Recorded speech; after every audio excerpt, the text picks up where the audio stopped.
Welcome to exam आजकल।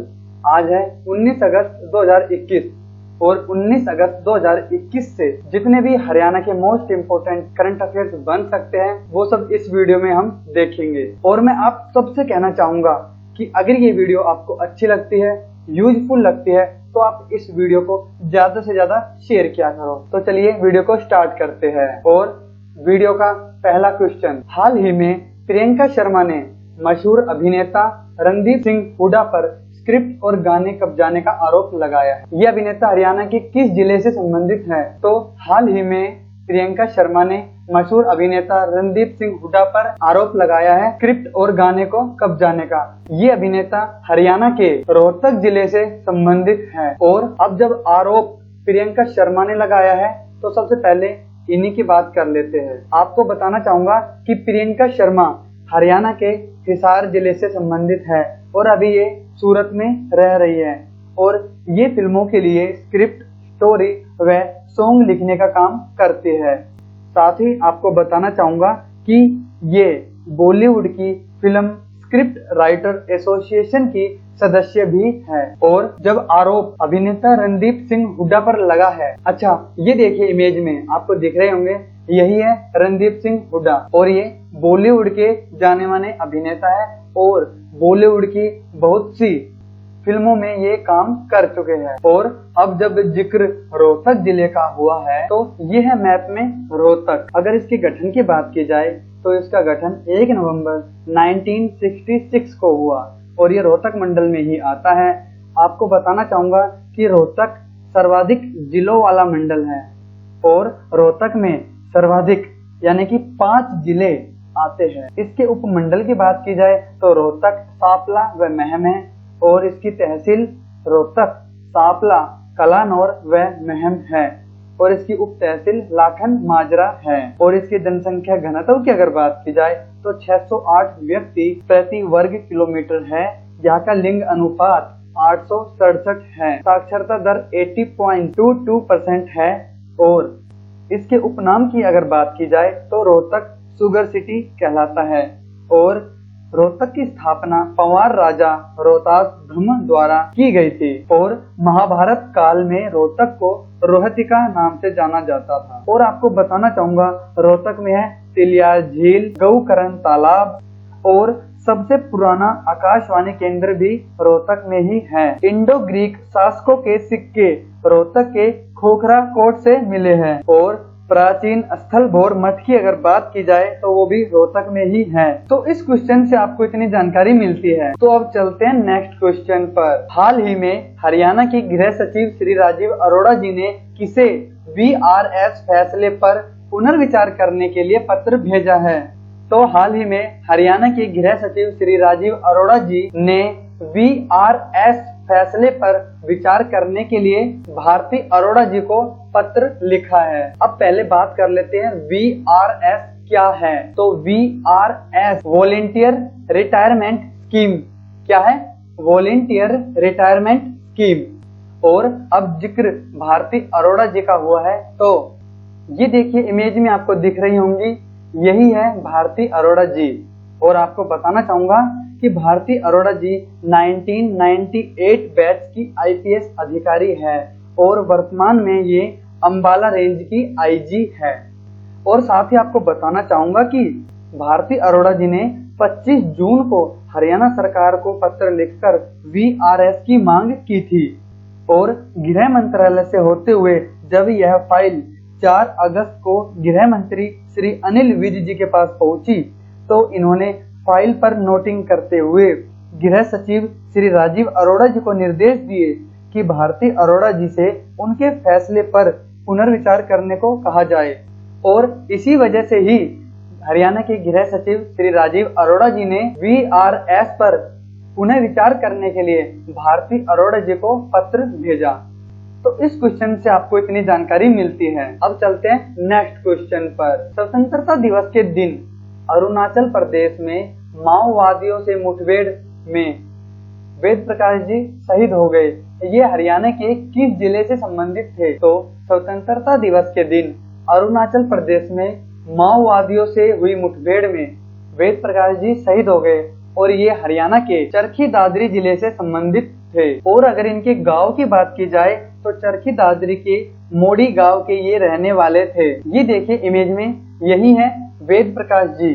आपको बताना चाहूंगा कि ये करीब 22 साल पहले असम राइफल रेजिमेंट में भर्ती हुए थे और अब 40 साल की उम्र में ये शहीद हो गए हैं। और अब जब जिक्र चरखी दादरी का हुआ है तो ये है मैप में चरखी दादरी। और चरखी दादरी की घोषणा 18 सितंबर 2016 को दादरी रैली में मुख्यमंत्री मनोहर लाल जी द्वारा की गई। इसके गठन की बात करें तो 16 नवंबर 2016 को इसका गठन कर दिया गया था। ये रोहतक मंडल में आता है। साथ ही इसके उपमंडल की अगर बात की जाए तो दादरी, बाढ़ड़ा और बोंदकला है। और इसमें कुल 174 गांव है।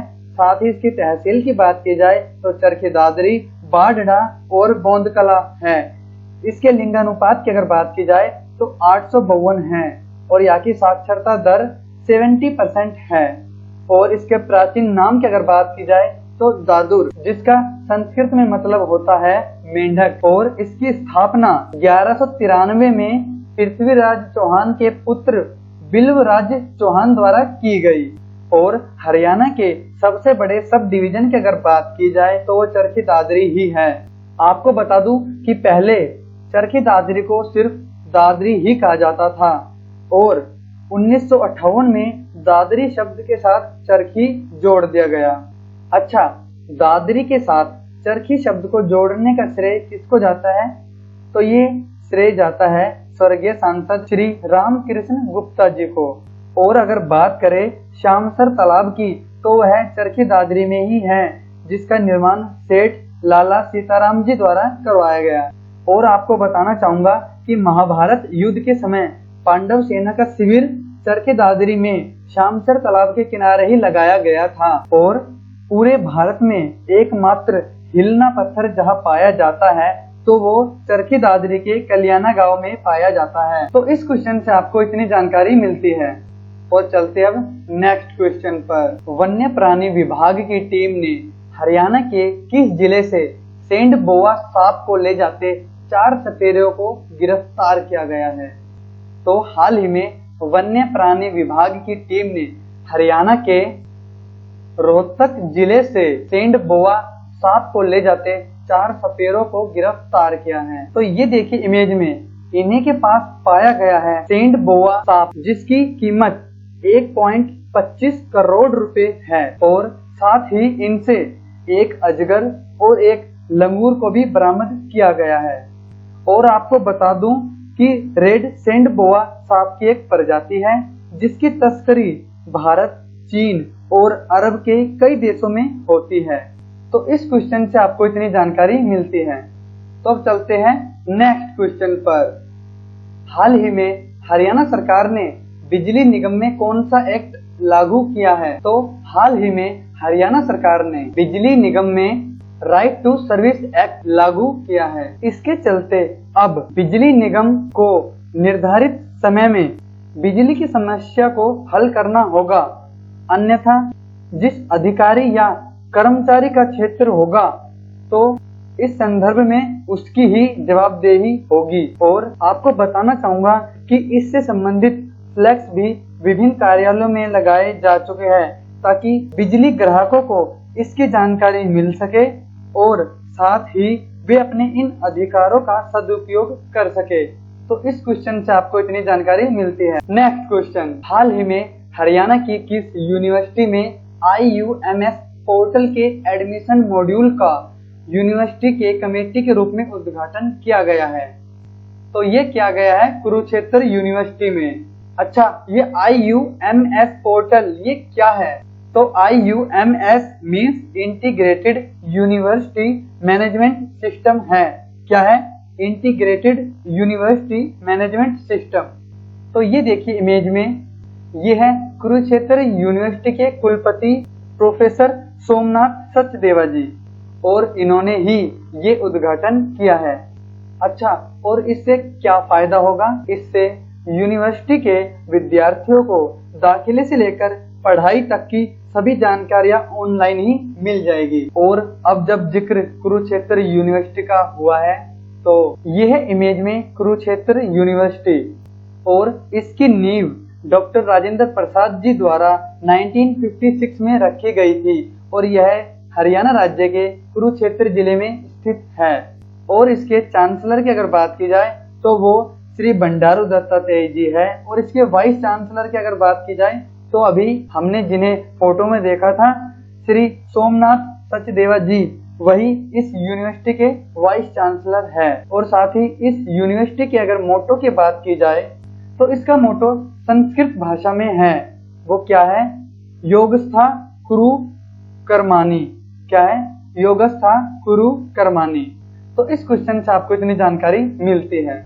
तो अब चलते हैं नेक्स्ट क्वेश्चन पर। Delhi Ahmedabad high speed rail corridor Haryana के किस जिले से होकर गुजरेगा? Delhi Ahmedabad high speed rail corridor Haryana के रेवाड़ी जिले से होकर गुजरेगा।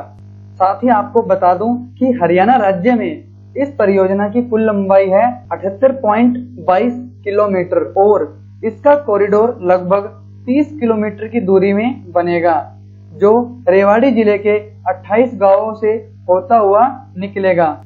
और आपको बता दूं कि यह कॉरिडोर मेट्रो की तरह ही एलिवेटेड होगा और इस कॉरिडोर पर रेल की मैक्सिमम स्पीड 350 किलोमीटर पर हॉर होगी और इसकी एवरेज स्पीड की अगर बात करें तो वो 250 किलोमीटर पर हॉर होगी। और अब जब जिक्र रेवाड़ी जिले का हुआ है तो यह है मैप में रेवाड़ी।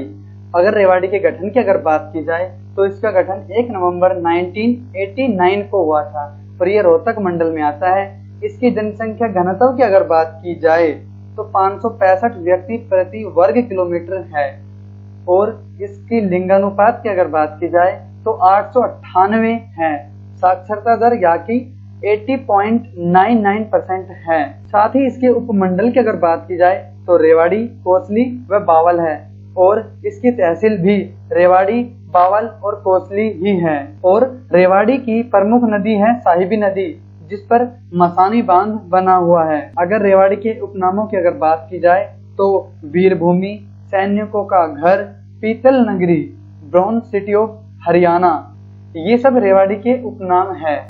और आपको बता दूं कि एससी जाति की सर्वाधिक साक्षरता वाला जिला भी रेवाड़ी ही है और स्पेशल इकोनॉमिक जोन यानी कि सेज की स्थापना भी 2006 में रेवाड़ी के धारूहेड़ा शहर में हुई थी।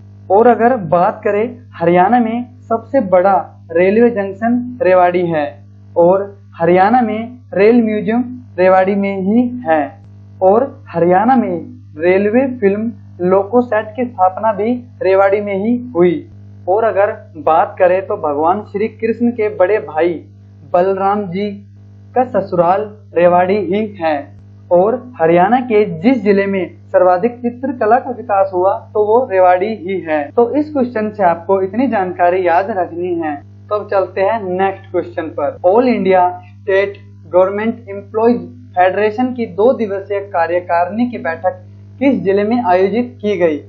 तो ये आयोजित की गई फरीदाबाद जिले में, या ये कहे कि फरीदाबाद के मेघपाई टूरिज्म रिजोर्ट में यह बैठक आयोजित की गई।